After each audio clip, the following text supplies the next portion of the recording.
on avait notamment une personne qui disait qu'elle avait l'impression de ne rien ressentir, que ce soit, via la stimulation, on va dire clitoridienne ou la pénétration et donc qu'elle était dans une impasse, elle savait pas quoi faire. Quels seraient tes conseils, dans ce cas-là? Ouais.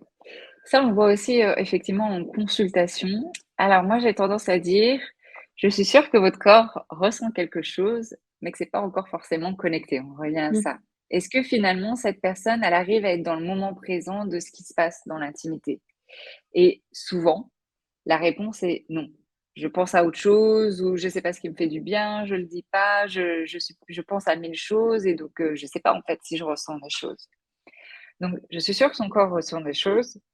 Par contre, effectivement, est-ce qu'il y a cette possibilité-là pour ces personnes, cette habilité à pouvoir être connectées à ce qui se passe au moment même pour, si effectivement elle se rend compte que, ça ne lui fait pas grand-chose, de pouvoir ajuster avec quelque chose qui lui fait plus du bien? Donc il y a aussi la phase ensuite qui est, bah, alors OK, ça je l'ai fait, mais bah, j'ai tout essayé, ça me fait pas de bien quoi, je sais pas, qu'est-ce qui pourrait me faire du bien? Donc souvent aussi je demande, bah, cette exploration, combien de fois vous l'avez faite en fait? De venir par exemple stimuler votre clitoris, et des fois ça peut être, bah, je l'ai fait quelques fois et puis, bah, ça a pas fonctionné donc j'ai arrêté, je suis passée à autre chose. J'ai fait quelques fois, ça a pas fonctionné, j'ai arrêté, je suis passée à autre chose. Et pareil, souvent ce que je dis, c'est qu'il faut de la répétition et quand je dis répétition, c'est pas juste 5, 6 fois, c'est des dizaines et des dizaines de fois avant des fois d'avoir quelque chose de, j'ai une sensation.